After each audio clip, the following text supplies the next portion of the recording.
Morning, જય શ્રી કૃષ્ણ. તો કેમ છો આપ સૌ?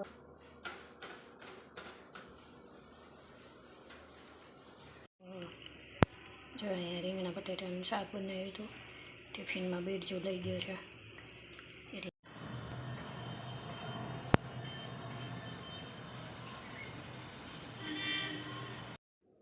હાલો, ગુડ મોર્નિંગ, જય શ્રી કૃષ્ણ. તો કેમ છો આપ સૌ? તો અત્યારે વાગી ગયા છે 10:20 થઈ છે અને ટિફિન ને એવું બધું થઈ ગયું છે આજે.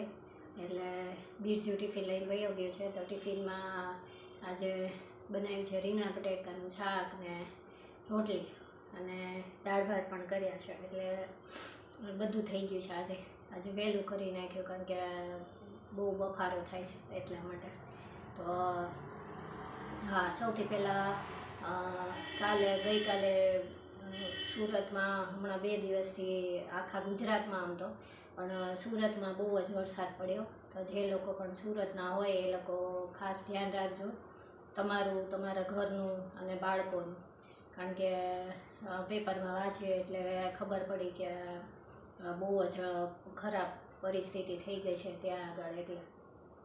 એટલે અમારે તો બસ ગાંધીનગરમાં 1 દિવસ વરસાદ આવ્યો પરમ દિવસે, પછી આ નથી આવ્યો હમણાં 2 દિવસ. એટલે આમ વાતાવરણ એવું રહે છે પણ બહુ નથી આવતો વરસાદ.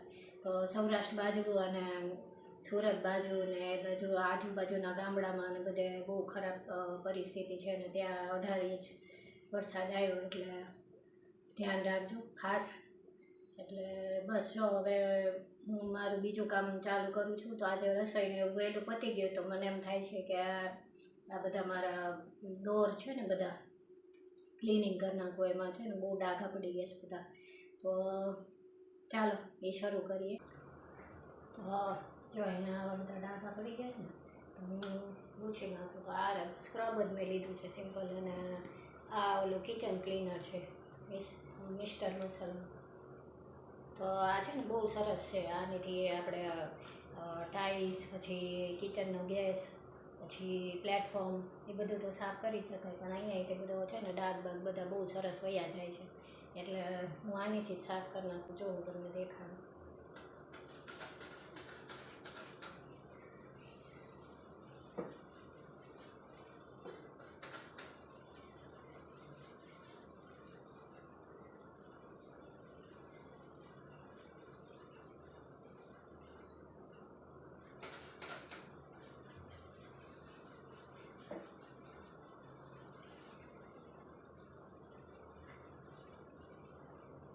જો વયા ગયા ને અહીંયા. એટલે પછી આપણે એક સાદા કપડાથી, કોરા કપડાથી એક લૂછવું પડે પણ ડાઘ બધા વયા જાય છે. એટલા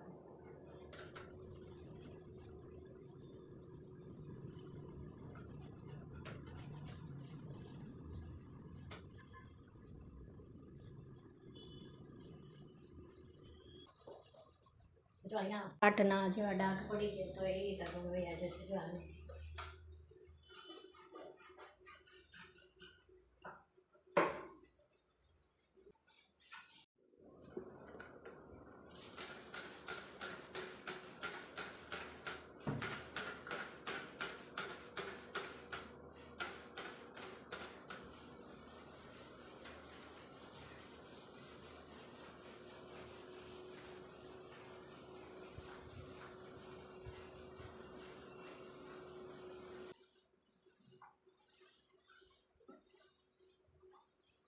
જો હા એ થઈ ગયું ને.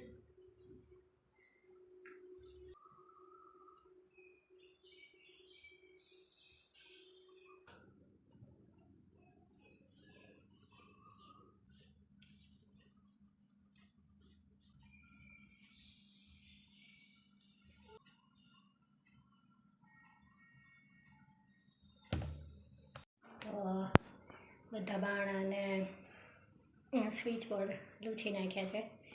થાકી ગઈ થોડીક. જો આ તો મેં તમને દેખાડ્યું હમણાં. કેવું સરસ થઈ ગયું.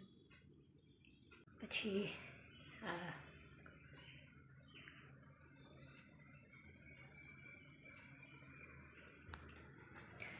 પછી આ રીતે કેબિનેટ મેં લૂછી નાખ્યું જો એનાથી જ. પછી આ દરવાજો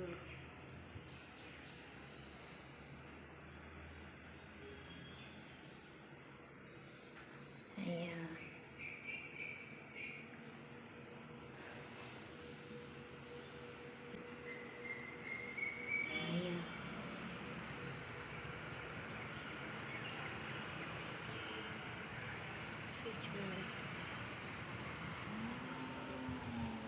પછી મેઇન ગેટ બહારથી ને અંદરથી. પગ બહુ દુખવા આવે છે મને. તો એ કિચન ક્લીનર છે ને એ મિસ્ટર મસલનું છે, એટલે આમ છે ને ઓલ ઇન વન છે. એટલે હું તો ઘણા સમયથી બધામાં વાપરું છું, પણ આજે મેં તમને દેખાડ્યું કે તમે પણ લઈ શકો. આમ મોટે ભાગે આપણે કેવું ગુજરાતી હોય એને એવું કે પાવડરની ભૂકી હોય એનાથી તે બધું સાફ કરવાનું એવું. તો આ વખતે મેં પણ પહેલી વાર જ મેં મગાવ્યું, પણ મને બહુ ગમે છે એનો ઉપયોગ. એટલે પ્લેટફોર્મને એ રીતે બહુ સરસ આમ જલ્દી સાફ થઈ જાય, કે આપણે ફિનાઇલ કે પાવડર કે એવું કંઈ નાખીને ઘસવાનું કે એવી કંઈ માથાકૂટ નહીં, સ્પ્રે કરીને લૂછી નાખવાનું ખાલી. અને આમ બીજી બધી જગ્યાએ આવે જે આવું હોય ને સિરામિકનું એ બધામાં થઈ જાય. યુઝફુલ છે બહુ જ. જો અહીંયા રીંગણા બટેટાનું શાક બનાવ્યું હતું, ટિફિનમાં બીરજું લઈ ગયો છે. એટલે આ થોડુંક તીખું શાક છે એ બેન માટેનું, એટલે થોડુંક મેં વધારે જ કર્યું હતું. એટલે સાંજે છે ને ભાખરી કે એવું હોય ને તો એને ખાવું હોય તો ખવાય, એટલે અને નહીં ખાવું હોય તો પછી ગુડો ખાશે.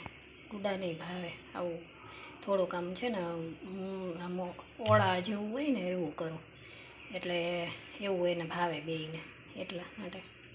પછી જો અહીંયા દાળ, એટલે મગની દાળ થોડી. તો પછી અહીંયા કામ પતાવી અને હું અહીંયા ગેલેરીમાં આવી ગઈ હતી. તો ગેલેરીમાં મને સૌથી વધારે ગમે, અને આ મારો એમ કહીએ ને કે મી ટાઈમ મારો સૌથી ગમતો સમય છે. હું રોજ દિવસમાં એકવાર અહીંયા થોડીક વાર ઊભી જ રહું શાંતિથી. પછી હું કરીશ. તો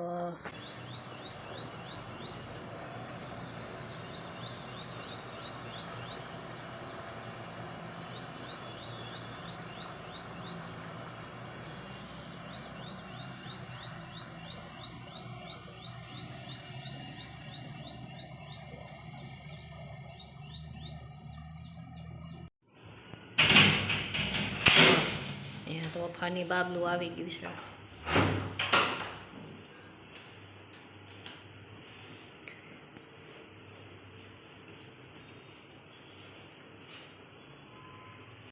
કેવું રહ્યું બાબુ? ઠીક. કોણ આવ્યું?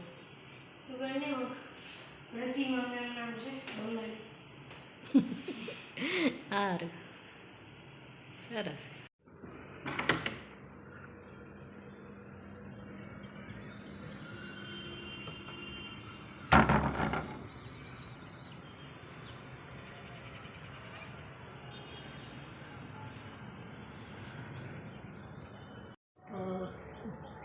અત્યારે વાગી ગયા છે સાંજના 5:30 થયા છે.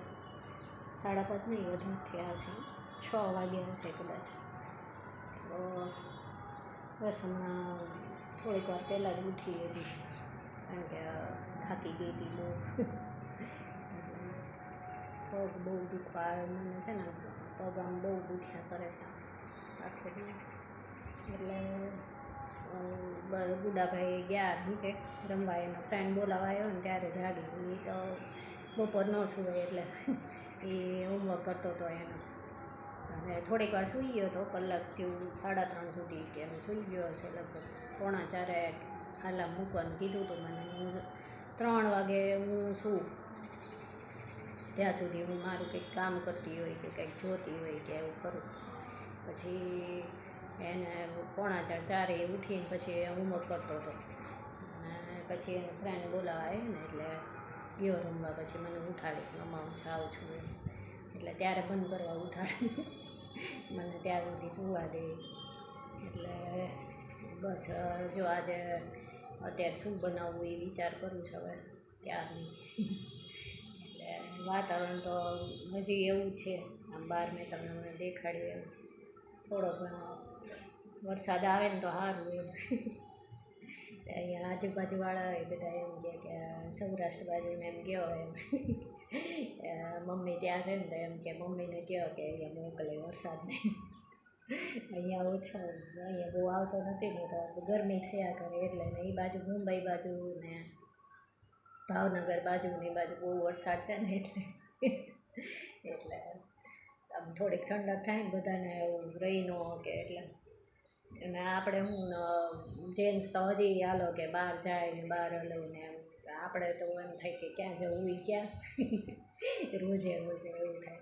તો એટલે શાકભાજી લેવાને એમ જવું હોય ને તોય કે હમણાં તો છે ને બીજું આવે ને રાતે, એટલે મને રાત્રે આવે ને ત્યારે બોલાવે કે તું આવજે થેલી લઈને તો આપણે નીચેથી લઈ આવશું એમ, કંઈક લાવવાનું હોય ને તો.